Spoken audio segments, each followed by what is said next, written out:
안녕하세요. 저는 평범하게 살고 있는 30대 여성입니다. 기가 막히고 코가 막히는 사연을 가지게 되어 여러분께 공유하려고 지금 컴퓨터 앞에 앉았네요. 저는 이 사건으로 인해 오랫동안 고통받고 있고 그 고통으로 인해 아직도 심리치료와 정신과 약을 먹고 있습니다. 잊으려고 해도 쉽게 아픔이 지워지지 않네요. 세월이 지나면서 잊힐까 지금은 살던 곳을 떠나 지방으로 이사를 내려와 있습니다. 자연을 보고 있으면 그나마 숨을 트이는 것 같은데 가끔 그를 닮은 남자의 뒷모습을 보게 되는 날이면 숨을 쉴 수가 없을 만큼 공황 상태에 빠지곤 합니다.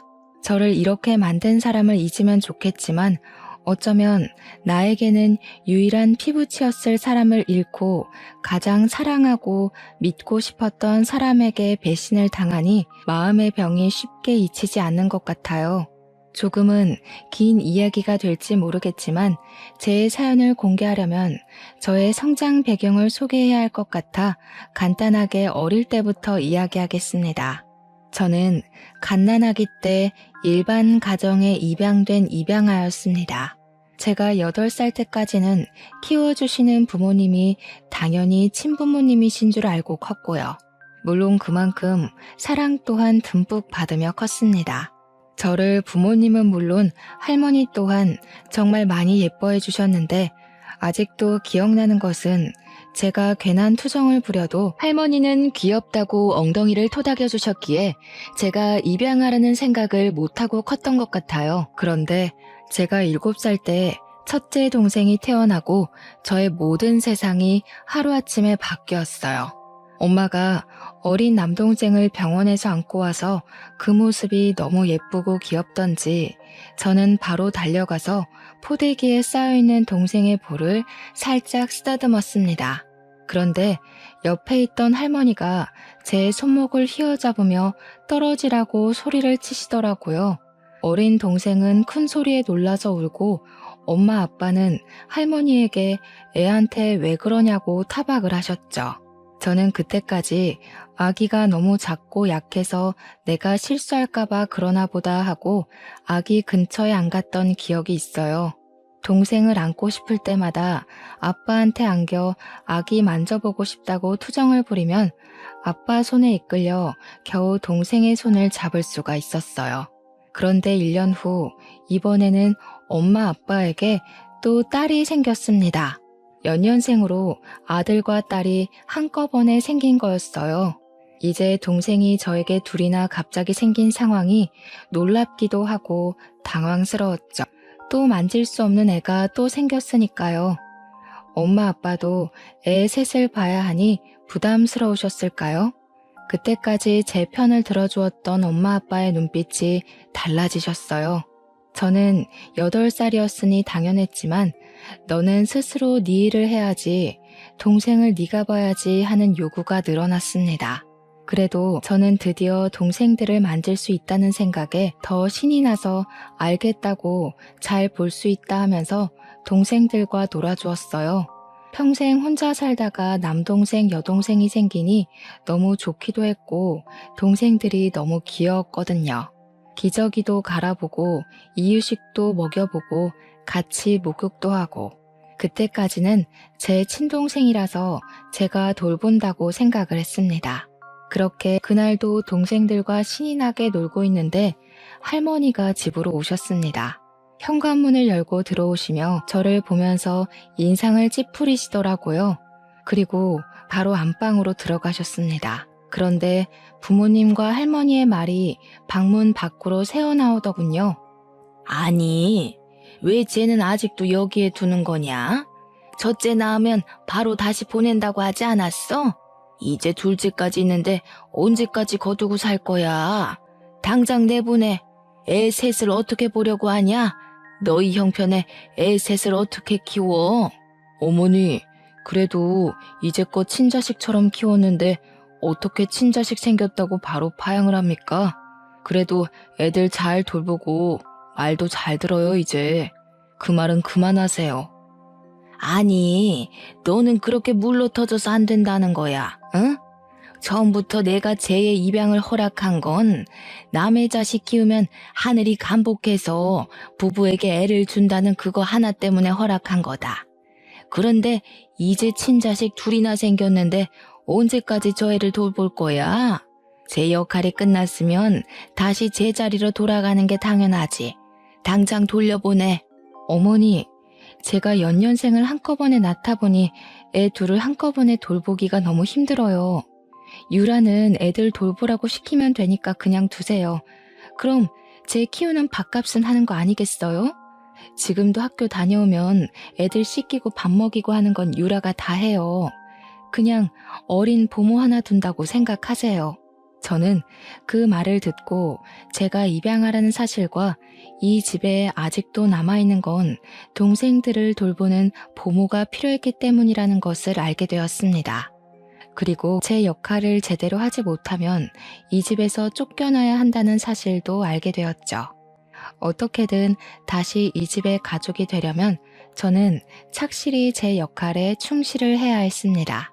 물론 엄마 아빠는 저를 보내기 싫어서 할머니를 달래려고 그런 말을 하실 수도 있었지만 어린 저는 그런 생각을 하지 못했죠. 저는 이곳에서 살기 위해 학교를 다녀오면 바로 애들을 돌봐야 했어요. 어차피 부모님이 맞벌이하니 동생을 돌보는 것은 당연했지만 제가 입양하라는 것을 몰랐을 때와 아이들의 돌보는 느낌은 천지 차이가 되어버렸죠. 그 전까지는 가족으로서 의무였다면 이제는 저에게 생존의 문제가 되어 있었으니까요. 동생이 열이라도 나는 날이면 저는 손발이 덜덜 떨려왔어요. 제가 잘못해서 동생이 아픈 건 아닌지, 아이를 잘 못 본다고 저를 쫓아내지는 않는지 온갖 걱정이 저를 휘감았죠. 그렇게 세월이 가고 제가 중학교 3학년 때 아빠가 갑작스러운 사고가 나시고 말았어요. 아빠가 일하시다 높은 곳에서 떨어지셨는데 엔지니어로 일을 하셨던 아빠는 회사를 더 이상 다닐 수가 없으셨어요. 어깨뼈가 심하게 다치시며 손을 높이 드실 수가 없게 되었거든요. 엄마 혼자 저희 식구들 모두 먹여 살려야 할 상황이 되자 가장 먼저 눈에 가시덩어리인 제가 눈에 밟히셨나 봐요. 할머니가 온 식구를 불러 모으셨어요. 사실 저는 할머니가 무슨 말을 꺼내실지 대충 감이 왔어요. 저를 보실 때마다 언제부터인지 할머니는 저를 감정 쓰레기통으로 사용하고 계셨거든요. 너희 이제 어떻게 할 거니? 이제 아범 너는 직장도 그만두었는데 어멈 너 혼자 벌어서 애들 먹여 키우고 또 병원비에 학원비에 다 어떻게 감당할래? 군입 하나라도 줄여야겠지 않니? 쟤 그만 보내라. 저만큼 키웠으면 하늘도 감복해서 놀랐겠다. 이제 보내도 원망 하나 하지 않을 거야. 할머니 말에 엄마 아빠는 아무 말이 없으셨어요. 이미 그 순간 저의 운명은 결정되어 있었던 거죠. 순순히 모든 것을 받아들여야 했습니다. 이제껏 이곳에 있었던 것도 다행이라 생각해야 했죠. 그렇게 아무 말도 안 하고 제 짐을 챙겨 들었습니다. 짐이라고 해봤자 책가방, 자잘한 학용품, 옷 몇 가지와 교복뿐이었습니다. 그 모습을 본 동생들은 두 눈이 휘둥그레지더라고요. 이제껏 친누나 친언니인 줄 알았던 제가 피를 나눈 사이가 아닌 사이라는 것을 알았으니까요. 집을 나가려는데 양쪽에 한 놈씩 붙어서 저를 붙들었습니다. 안 돼, 누나. 가지 마. 누나, 나 두고 가지 마. 누나 없으면 밥은 누가 줘? 응? 이제 누가 공부 알려줘. 나도 데려가. 같이 갈래. 언니, 가지 마. 할머니 미워. 왜 언니 쫓아내는 거야? 할머니가 나가. 언니 말고 할머니가 우리 집에서 나가. 언니랑 있을 거야. 언제나 집에서 동생들을 챙기는 것은 온전히 저의 몫이었기에 어쩌면 동생들에게는 저는 엄마 같은 존재였을지도 모른다고 생각이 들더군요. 꼭 물가에 내놓은 아이들을 보는 것 같았어요. 그래도 어쩌겠어요. 저는 선택권이 없는데 동생들이 붙잡아도 남아있을 수 있는 권한이 없었습니다. 엄마 아빠가 동생들 하나씩 붙잡아 떼어놓아도 동생들은 꽉 붙어 제 다리에서 안 떨어졌습니다. 저는 꾹꾹 참았던 눈물을 흘리고 말았어요. 그래도 저를 가족으로 받아주는 건 동생들 뿐이었으니까요. 그리고 이곳에 남아있고 싶었습니다. 저는 할머니 앞으로가 무릎을 꿇었어요. 제발 3년만 이곳에 있게 해주시면 안 될까요? 그냥 잠만 재워주세요. 다른 거 안 바랄게요. 학비 안 주셔도 돼요. 제가 알아서 할게요. 그러니까 그냥 잠만 재워주세요. 동생들은 이제 할머니한테 붙어서 언니 누나 쫓아내지 말라고 울고불고 떼를 썼습니다. 할머니는 한참을 울어대는 동생들을 보며 알겠다 하며 손을 내저으시더라고요. 저는 그 모습을 보고 겨우 숨을 내뱉으며 안심을 했습니다. 모르는 곳에서 새로운 시작을 하는 것보다 그래도 이곳에 있는 것이 더 나았으니까요. 그리고 저는 누나가 이곳에 있으려면 동생들에게 이제 스스로 챙겨야 한다고 알려주어야 했습니다. 돌보는 게 아니라 교육을 하면서 아르바이트 자리를 알아봐야 했습니다. 학비를 벌기 위해서는 다른 선택이 없었습니다. 돈을 모아 알 수 없는 미래를 대비해야 했습니다. 일단 먹여주고 재워주는 것에 감사하면서 일하고 돌아와 저녁에는 동생들을 챙겼습니다. 아직은 동생들이 스스로 챙기는 것은 무리였던지 엄마는 처음에 제가 아르바이트에 늦으면 짜증을 자주 내셨어요. 그래도 늦게라도 동생들 숙제와 공부를 꼼꼼히 봐주시니 학원비 굳었다고 좋아 보이긴 하시더군요. 그렇게 3년을 보내고 저는 바로 대학 기숙사로 들어갔습니다. 그래도 저를 위해 아빠와 엄마가 등록금을 쥐어주셨습니다. 가끔은 들려서 밥을 먹고 가라고 말도 남기시면서요. 저는 두 분을 꽉 끌어안았어요. 그래도 전 아직 그분의 딸이었던 겁니다. 그동안 버림받은 것 같아 서러웠던 마음이 눈 녹듯이 녹아내렸어요. 나중에 더 삶을 살아보고 알 수 있었지만 부모님도 저를 지키기 위해 많은 노력을 하셨습니다. 남의 자식을 데려와 친자식처럼 키우는 게 쉽지 않잖아요. 그렇게 집을 떠나고도 저는 열심히 살아야 했어요. 사회에 나오니 진짜 제가 혼자라는 것을 알게 되었습니다. 꼭 제가 초저녁에 혼자 떠있는 샛별 같았어요. 허허벌판에 외롭게 서 있는 기분 같았습니다. 이를 꽉 물고 버티고 또 버티며 대학을 졸업하고 회사를 들어갔습니다. 패션 회사에 다니면서 돈을 버니 그나마 생활이 안정되고 이제 저도 행복이 찾아올 것 같았죠. 뛰어난 실력은 아니었지만 그래도 작은 성과를 내며 꽤 인정을 받았습니다. 그렇게 그런저런 생활을 하던 중 그 일을 맞이했습니다. 하루는 회사에서 급하게 저보고 출장을 다녀오라는 겁니다. 뉴욕으로 말입니다.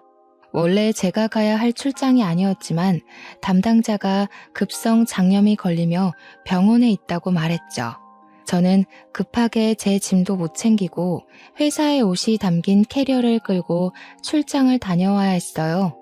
너무 급하게 챙겨서 캐리어의 상태를 살필 겨를 없어서였을까요? 겨우 낑낑거리며 캐리어를 밀고 가는데 어떤 신사분이 다가와 도와줄까요? 하고 물어보는 겁니다. 어이구, 바퀴가 고장나신 것 같은데 제가 도와드릴까요? 어디까지 가시나요? 제가 들어드리겠습니다. 택시 승강장으로 가시면 되나요? 어휴, 뭐가 들어있길래 이렇게 무겁죠? 여성분이 혼자 들기 힘들겠어요. 남자분은 훤칠한 키에 다니엘 헤니를 뺨치게 이국적으로 생긴 젠틀맨이었어요. 외모도 호감이 갔지만 친절하기까지 해 호감이 안 갈 수가 있나요? 아, 감사합니다. 정말 난감했거든요. 네, 택시 승강장까지만 도와주시면 될 것 같아요. 회사 물건이 들어있어요. 캐리어도 회사 비품이다 보니까 관리가 안 되어서 고장이 난 줄 몰랐네요. 감사해서 어떻게 하죠? 남자는 저를 향해 싱긋 웃어 보였습니다. 그 미소가 얼마나 매력적이던지 순간 심장이 콩닥였죠. 그랬군요. 저는 가방이 하도 크길래 이민 오시는 줄 알았어요. 회사 가방이셨군요. 이렇게 무거운데 여자 혼자 보내다니 너무하네요. 제가 아니었으면 큰일이었겠어요.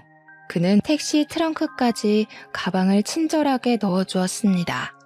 감사하다고 남자에게 인사를 남기고 택시를 타서도 택시 뒷창으로 그를 힐끔거리면서 쳐다봤어요.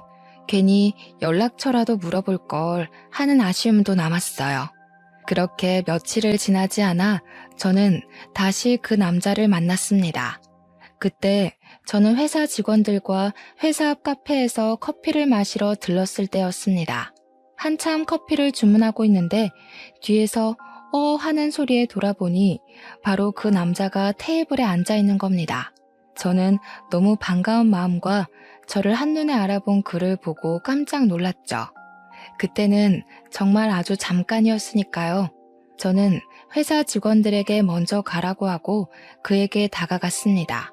어머, 이곳에서 다 뵙네요? 여기는 무슨 일 때문에 오신 거예요? 그때 도와주셔서 정말 감사해요. 덕분에 큰 문제 없이 다시 회사로 돌아왔습니다. 다행이네요. 안 그래도 그렇게 보내놓고 정말 걱정이 많았거든요. 그런데 이렇게 또 만난 거 보니 우리 혹시 운명인가요? 우연히 반복되면 운명이라고 하잖아요. 그는 그렇게 이야기하며 저를 보고 씩 웃는 겁니다. 정말 이국적으로 생긴 또렷한 이목구비가 제 눈에 한눈에 들어왔죠. 사람이 이렇게 잘생겨도 되는 건지 의심이 될 정도였어요. 그것도 그런데 저에게 우연히 반복되면 운명이라고 말을 하자 웃음이 나왔죠. 어머, 우연히 운명이 되려면 3번이 겹쳐야 한대요. 저희는 1번이 부족한 것 같은데요. 이거 어쩌죠? 아직 운명이 되지 못했네요. 제가 혹시 마음에 드세요? 그는 긴 목을 기다란 손가락으로 긁적이며 멋쩍게 웃더라고요. 아유, 전 그날 당신을 그렇게 보내서 너무 후회해서 방금 보고 너무 좋아했는데 저만 아쉬웠나 보네요. 겨우 생각한 말인데. 그럼 그 1번의 우연은 제가 운명으로 만들 테니까 우리 만나볼래요?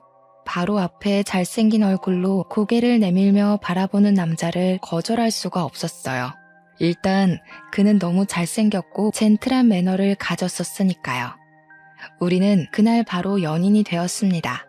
저 또한 혼자 오랫동안 홀로 지냈기에 누군가를 만나는 게 너무 설렜죠. 정말 그는 저를 아껴주고 사랑해주는 게 느껴졌어요. 만나면 그는 제 얼굴을 뚫어져라 쳐다보는 겁니다. 제가 얼굴에 뭐가 묻었냐고 물어보면 그는 웃으며 그냥 씩 미소를 짓더라고요. 그냥 얼굴만 봐도 좋다고요. 그때는 그의 말을 그냥 곧이곧대로 믿었던 것 같아요. 저를 너무 사랑해서 그렇게 본다고 말입니다. 그는 미국 교포 어머니와 미국인 아버지에서 태어난 혼혈이라고 하더군요. 그래서 그렇게 뚜렷한 이목구비를 가졌나 봐요. 바로 아래로 2살 어린 여동생이 있다고 말도 해주었어요. 아버지는 그가 15살 때 돌아가셨다고 했습니다. 저에 대해 물어봐서 제가 입양하라는 말을 해주었어요. 어릴 때 있었던 일을 말하면 그는 손을 꽉 잡아주면서 자기와 함께하면 절대 그런 일 다시 겪지 않을 거라고 하는 겁니다. 맞잡은 손이 얼마나 따뜻한지 저는 그의 말을 들으면서 제 마음의 응어리가 녹아내리는 것 같았어요. 이제 정말 인생을 함께할 사람을 만났다고 생각했죠. 이제 외롭지 않아도 된다고 생각했어요. 그렇게 그와 만난 지 3달쯤 되었을까요? 그가 저와 결혼하자고 말을 했습니다. 유라야, 우리 결혼할까?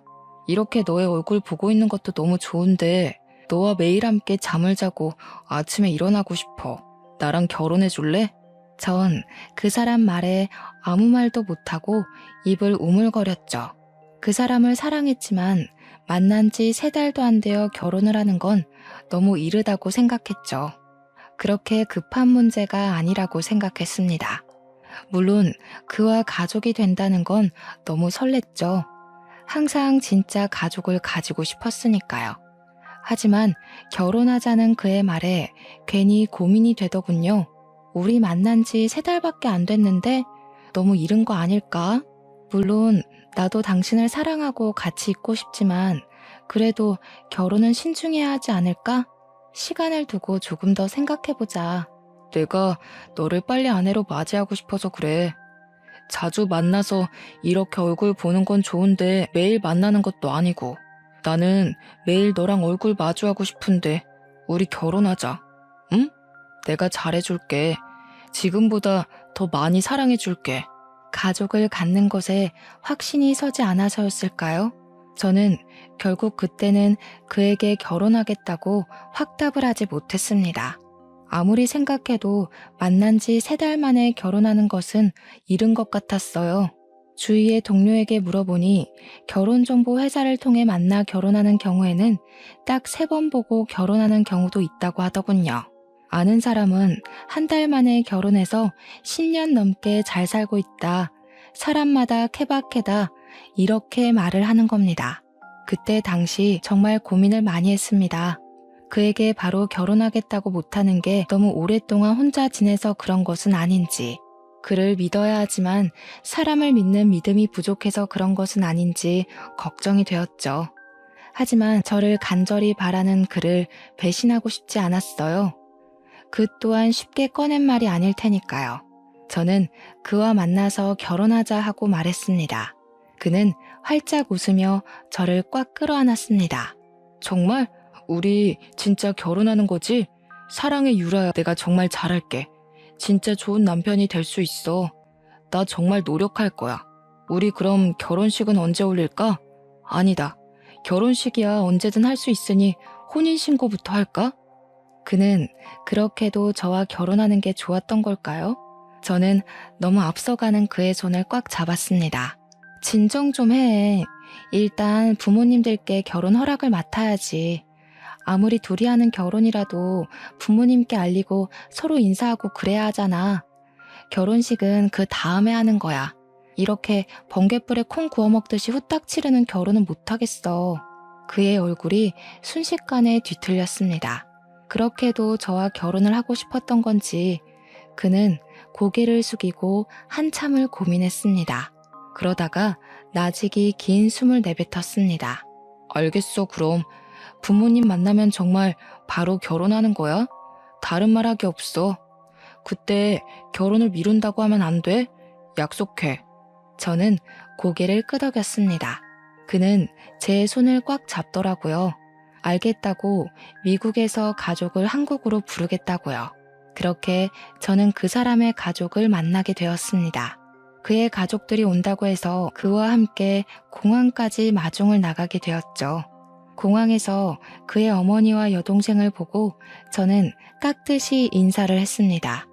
그런데 그의 가족들이 저의 얼굴을 보고는 표정이 굳더라고요. 정말 못 볼 것을 본 것처럼요. 심지어 어머니는 길게 한숨을 내쉬었어요. 저는 그 순간은 그냥 웃고 넘겼습니다. 정말 제가 마음에 안 드시나 보다 했죠. 그의 차로 호텔로 가는 내내 둘의 표정은 굳어 있으면서 말이 없었습니다. 한참을 아무 말 없는 정적이 넘쳐 흘렀습니다. 어머니가 먼저 말을 거시더군요. 혹시 집은 어디 있나요? 부모님은 계시나요? 형제는 있어요?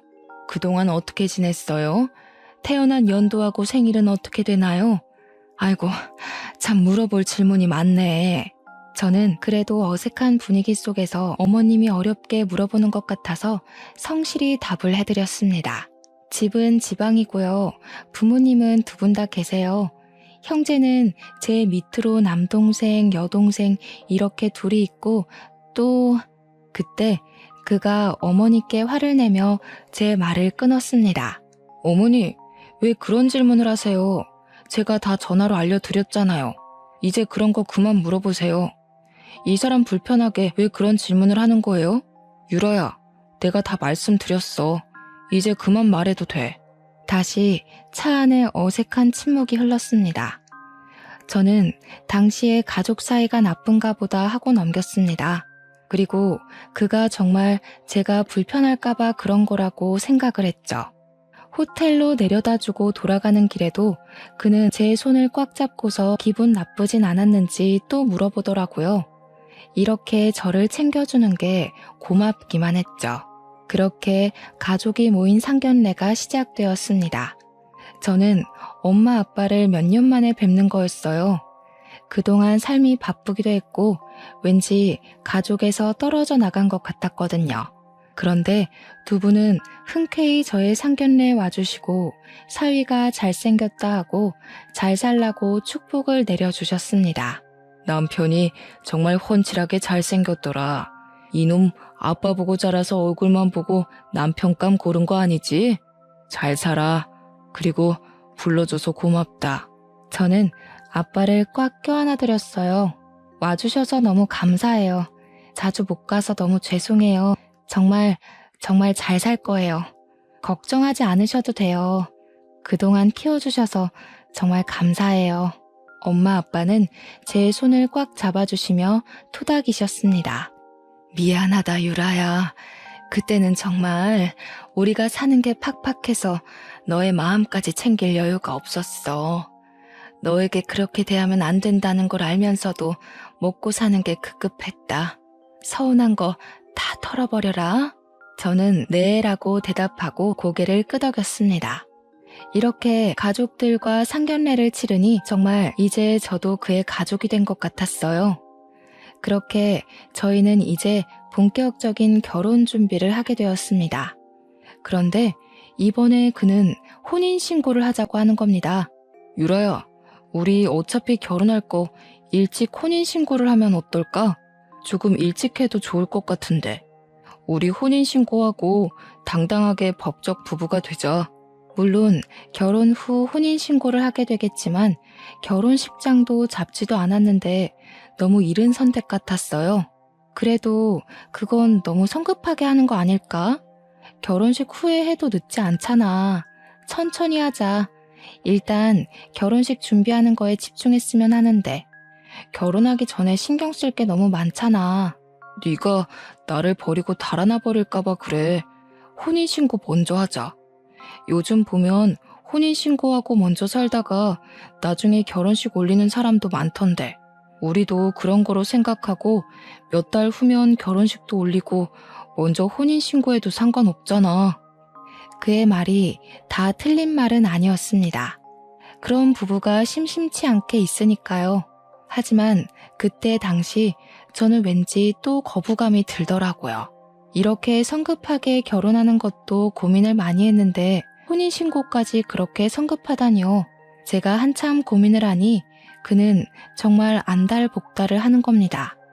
혼인신고를 먼저 하는 게 뭐가 문제냐는 거죠. 우리가 사랑해서 법적으로 부부가 먼저 되는 거라고요. 저는 그의 성화에 못 이겨 알겠다고 했습니다. 그래도 그 사실을 부모님과 그의 가족에게는 알려야 할 것 같아 전화로 연락을 드렸습니다.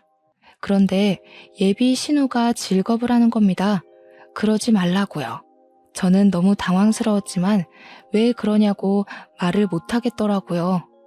상견례 전에도 저를 별로 달가워하지 않았으니 혼인신고도 환영하지 않는 거라고 생각을 못했습니다. 회사에서 퇴근하려고 준비를 하는데 예비 신우에게 전화가 왔습니다. 회사 앞 카페에 있으니 나오라고 하더라고요. 그래서 저는 카페로 갔습니다. 굳은 표정의 신우가 카페에 앉아 있었고요. 제가 앉자마자 예비 신우는 당장 이 미친 결혼을 그만두라고 하는 겁니다. 언니, 당장 이 미친 결혼 그만두세요. 그러다가 언니 정말 후회해요. 오빠가 왜 이 결혼을 하는 거라고 생각하는 거예요? 언니를 사랑해서 하는 것 같아요? 설마 그렇게 생각하는 건 아니죠? 저는 당황해서 말을 못하고 입을 뻥끗거리고 있었어요. 아무리 마음에 안 든다고 저렇게 말할 것까진 없잖아요. 그때 그가 어떻게 알았는지 저희에게 다가와 저의 손을 와락 잡아서 자리에서 일으켜 세웠어요. 너 무슨 말이 그래? 유라에게 왜 결혼을 그만두라고 하는 거야? 내가 유라를 사랑하지 그럼 안 그렇다는 말이야? 이런 말 할 거면 너 당장 미국으로 돌아가. 그의 여동생은 그를 날카롭게 쏘아보더라고요. 내가 왜 오빠가 이 언니 만나는지 모를 것 같아? 오빠 아직도 그러는 거지? 아직도 안 고쳐진 거야? 그렇지. 오빠가 이 언니랑 결혼하는 거 제니퍼 때문이잖아. 그의 손이 예비 신우의 뺨을 날카롭게 지나쳐 갔습니다. 너무 놀라 손으로 입을 막고 두 눈을 동그랗게 뜨는 사이에 저는 그의 손에 이끌려 카페를 나서고 있었습니다. 그에게 이끌려 차에 태워지면서 그에게 제니퍼에 관해 묻고 싶었지만 그의 얼굴을 보고 입을 다물었습니다. 당장이라도 폭발할 것처럼 시뻘개져 있었습니다. 그의 손에 이끌려간 곳은 그의 집이었어요.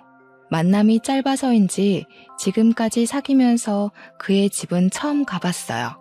이제 곧 있으면 이곳은 저희 신혼집이 될 곳이었죠.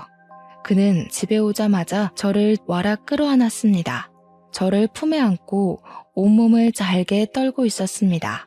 미안, 난 정말 너를 놓치기 싫은데 이렇게 보기도 아까운데 우리 가족은 나의 결혼을 받아들이기 너무 싫은가 봐. 난 유라 너만 있으면 돼.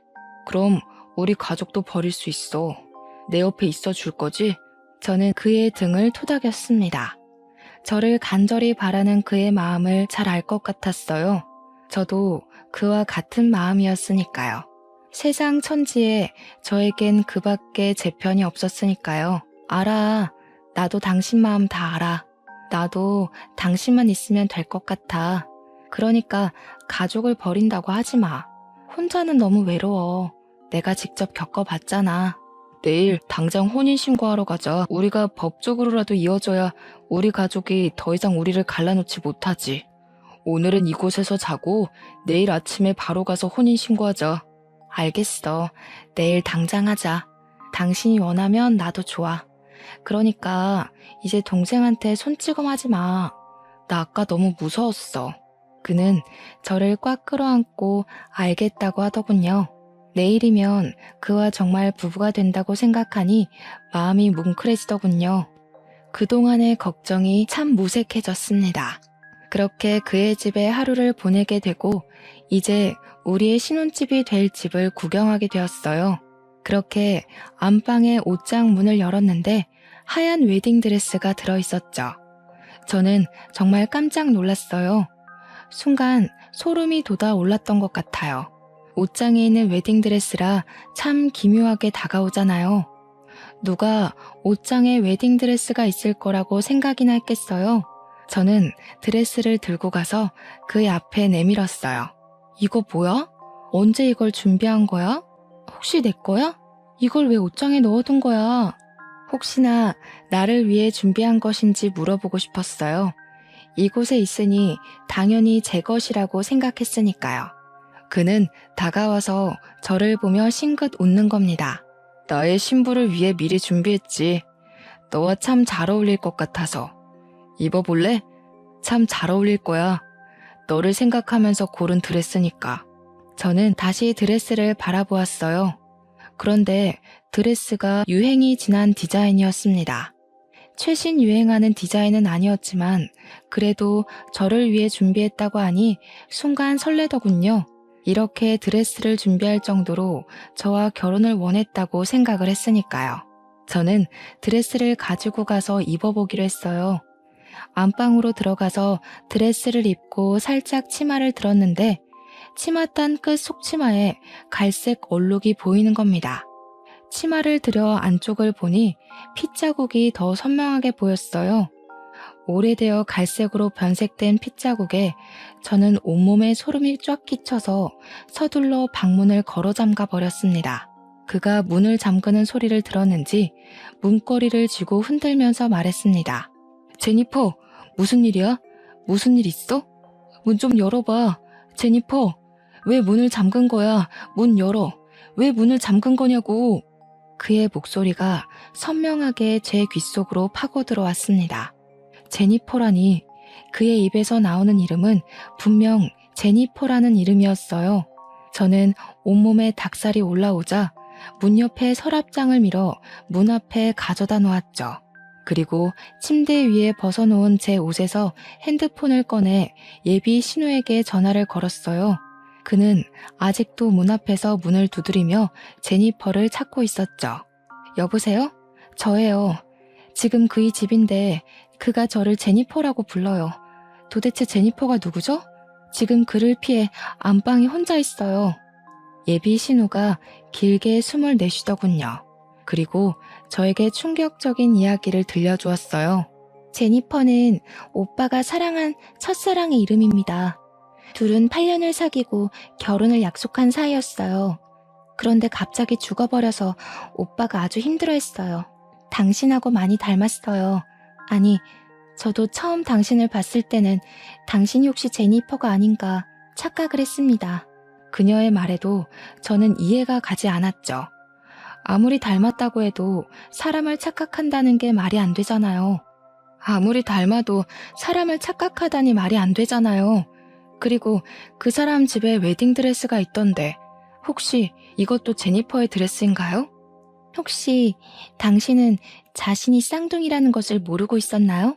제니퍼는 자신이 아기 때 한국에서 입양이 되었다고 일란성 쌍둥이 동생이 한국에 남아있다고 항상 말했습니다. 혼자 미국으로 입양되었다고요. 언젠가 당신을 만나러 한국으로 가겠다고 말했었습니다. 저는 그때까지 저에게 쌍둥이 언니가 있다는 걸 모르고 살았습니다. 결국 그가 사랑한 건 제가 아닌 죽은 언니였던 거죠. 그때 그가 문을 밀어내고 방 안으로 들어왔습니다. 문고리가 이미 망가져 헐렁거리더군요. 그는 저를 보며 미소를 지었습니다. 저는 그를 피해 뒷걸음쳤습니다. 그는 제게 다가와 어깨를 꽉 잡더군요. 제니퍼, 돌아왔구나. 드디어 나에게 다시 돌아왔어. 얼마나 이 순간을 기다렸는지 알아? 그때 정말 미안했어. 혹시 많이 아팠어? 너를 아프게 하고 싶지 않았는데 용서해 줄 거지? 이미 그의 눈에는 저는 없었어요. 그의 앞에서 있는 것은 제니퍼인 저의 언니였습니다. 저를 껴안는 그를 밀쳤습니다. 나는 제니퍼가 아니야. 제대로 봐. 난 김유라라고. 당신이 말하는 제니퍼는 이미 죽었어. 이제껏 나를 사랑한 게 아니라 언니를 사랑해서 나를 좋아한 거야? 어떻게 이럴 수가 있어? 순간 그의 얼굴이 뒤틀렸습니다. 그러더니 제 발밑에 무릎을 꿇으며 손을 싹싹 비는 겁니다. 아니야, 미안해 유라야. 내가 잠깐 정신이 나갔나 봐. 내가 사랑하는 건 네가 맞아. 착각하지 않았어, 정말이야. 내가 너를 얼마나 원하는데. 저는 그 순간 그에게 벗어나야겠다고 생각하고 밖으로 뛰쳐나갔습니다. 그는 뒤에서 저를 확 잡으면서 놓지를 않더라고요. 그리고 그대로 포개져 바닥으로 꼬꾸라져 쓰러졌습니다. 그는 저를 위에서 짓누르며 얼굴을 바짝 들이밀었습니다. 나에게서 도망 못 가. 왜 나를 벗어나려고 하는 거야? 내가 너를 얼마나 사랑하는데. 너도 제니퍼도 왜 날 도망가려고 하는 거야? 내가 얼마나 사랑해줬는데. 미쳤어. 너는 미쳤어. 이게 사랑이야? 이건 사랑이 아니야. 집착이지. 언니를 도대체 어떻게 한 거야? 이 드레스는 도대체 뭐냐고. 그는 저의 어깨를 강하게 짓누르며 저의 귀에 작게 속삭였습니다. 나랑 결혼하기 싫다고 해서 영원한 나의 신부로 만들었지. 이제 네 차례야. 유라야, 나를 벗어날 생각하지 마. 저는 두 눈을 날카롭게 뜬 그를 보며 온몸을 벌벌 떨어야 했습니다. 그의 손은 목을 틀어쥐고 있었습니다. 이제 나는 죽겠구나 하고 마지막 숨이 목구멍까지 차오를 때 현관문이 열리며 그의 어머니와 여동생이 경찰들과 들이닥쳤습니다. 경찰들은 제 위에 있는 그 사람을 끌어냈습니다. 결국 그는 현행범으로 바로 경찰서로 끌려갔습니다. 저는 그곳에서 그의 여동생에게 그 전에 언니에게 있었던 일을 모두 들을 수가 있었습니다. 언니와 그는 고등학교에서 만난 사이였다고 합니다. 고등학교 때까지 8년간 사귀었던 두 사람은 각자 다른 대학을 다녔던 몇 년을 제외하고 거의 곁에 붙어 있었다고 합니다. 문제는 대학 졸업 후 그와 다시 만난 후부터 있었다고 합니다. 언니는 사교성이 뛰어나 주위에 사람이 넘쳐났다고 합니다. 그는 그것을 항상 못마땅하게 생각했나 봐요. 언니에게 사람들 가려서 만나라 잔소리를 하면 언니는 그것을 자신을 통제한다고 생각한 거죠. 언니가 그의 뜻대로 움직이지 않을 때마다 그의 불만은 점점 커졌나 봐요. 둘 사이가 어긋날 때마다 그의 집착은 점점 커지고 이제 병적으로 언니를 간섭하고 통제를 하기 시작했답니다. 참다 못한 언니는 그에게 결국 이별을 고했습니다. 언니와 이별을 받아들이지 못한 그는 결국 하지 말아야 했을 선택을 했습니다. 언니에게 수면제를 먹여 납치하고 드레스까지 곱게 입히고 둘만의 결혼식을 준비했다네요. 동생은 이미 그때부터 정신적으로 문제가 있지 않았을까 생각한다고 말을 하더군요. 잠에서 깨어난 언니는 자신의 모습에 소름 끼쳐하며 그와 크게 싸웠나 봐요. 그리고 집 밖으로 달아나는 언니를 차로 쫓아간 그는 언니를 차로 치워버렸습니다. 언니는 쇼크로 그 자리에서 기절하게 되었고 그는 놀라서 언니를 차에 태워 병원으로 이동했지만 갈비뼈가 부러져 폐를 깊게 찌르는 바람에 언니는 결국 사망에 이르렀다고 합니다. 언니의 장례를 치르고 그는 사랑하는 사람을 죽였다는 죄책감과 집착 대상이 사라지며 심한 정신착란을 일으켰다는군요. 언니를 차로 치웠지만 사고 후 살리려고 병원까지 이송까지 한 점을 생각해서 교도소가 아닌 정신병동에서 5년을 살고 출소를 했다고 하네요. 그리고 그는 치료 후 평범하게 일상으로 돌아와 한국으로 출장차 왔다가 우연히 저를 발견했다고 합니다. 언니랑 똑같이 생긴 저를 보고 제니퍼가 살아왔다고 전화를 했더랍니다. 가족들은 아니라고 그 사람은 제니퍼의 쌍둥이 동생이 아니냐 하고 걱정을 했는데 다행히 그때 그는 정신줄을 꽉 붙들었나 봐요. 그래서 걱정을 한시름 덜고 있었다고 합니다. 정신적인 문제가 치료가 다 되었다고 생각을 한 거죠. 나중에 경찰 조사에서 그는 처음부터 캐리어를 이용해 저에게 접근했다고 했답니다. 한 달 정도 먼저 저를 지켜보면서 접근할 기회를 엿봤다고 했다더군요. 그 후에도 그는 저를 감시하고 통제 안에 넣으려고 했다고 합니다. 언니에게 보인 집착을 저에게도 보인 거죠. 결국 그가 처음부터 사랑한 건 제가 아닌 죽은 언니였던 겁니다. 저의 모습에서 언니를 보고 좋아하고 사랑했던 거겠죠. 저는 다시 그를 찾아가서 말을 해봐야 하는 건지 고민을 했습니다. 가서 말을 한다고 무슨 의미가 있는지 고민을 했지만 완벽한 이별을 고하기 위해 저는 그가 있는 구치소를 찾았습니다. 그는 구치소의 교도소복을 입고 제 앞에 앉았습니다. 보기 좋네. 구치소 밥이 잘 나오나 봐. 사실 찾아올까 오지 말까 고민을 참 많이 했어. 우리가 더 이상 할 말이 남아있을까 하고 말이야. 하지만 묻고 싶더라고. 정말 나를 사랑하지 않았어? 한 번도 나를 사랑한 적 없어? 나한테서 언니를 보고 그동안 좋아한 거야? 처음에는 그랬던 것도 같아. 너를 처음 보는데 제니퍼가 살아 돌아온 것 같았으니까. 보면 볼수록 그녀가 떠올랐어.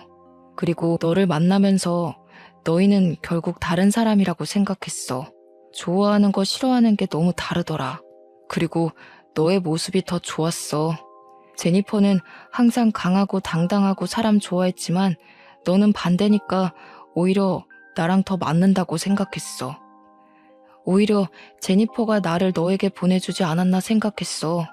확실한 건 마지막은 너를 사랑했다는 거야. 그의 마음에 움찔거렸습니다. 마지막은 저를 사랑했다는 그의 말을 믿고 싶었을까요? 저는 두 손을 꽉 쥐고 마지막을 고했습니다. 그랬구나. 그래도 사랑했다니 나도 그 사랑에 답을 해줘야겠네. 우리는 여기서 이제 헤어지는 거야. 시작했으니 끝도 있어야지. 다시는 우리 마주치지 말자. 다시는 서로를 만나도 모르는 사람인 거야. 우연히 만나도 우리는 운명이 아닌 거야. 고개를 숙이고 울먹이는 그를 두고 자리에서 일어났습니다. 나중에 들은 말은 다시 정신착란 현상을 일으켜 정신감호소로 이송되었다더군요. 저 또한 공황장애가 찾아와 정신과 치료와 약을 먹게 되었죠. 그리고 언젠가 한 번도 본 적이 없는 저를 닮았다는 언니가 묻혀있는 미국으로 가서 그녀를 만나고 싶네요. 어쩌면 언니가 저를 그에게서 구해주려고 그 웨딩드레스에 핏자국을 남겼나 싶기도 해요. 세상에는 기가 막히는 우연이 많다지만 어쩌면 사람에 의해 만들어지는 운명도 있나 봐요. 그것이 가져올 운명이 좋은 것인지 나쁜 것인지 결국은 끝까지 가봐야 알겠지만요. 간절함이 집착에 가까워져 올 때는 항상 주의를 기울여야 할 것 같아요. 과한 건 모자란 것만 못하다고 하잖아요. 여러분도 자신이 사랑하는 사람이 어떤 사랑을 바라는지 한 번쯤은 눈여겨보셨으면 좋겠네요. 긴 사연 읽어주셔서 감사합니다.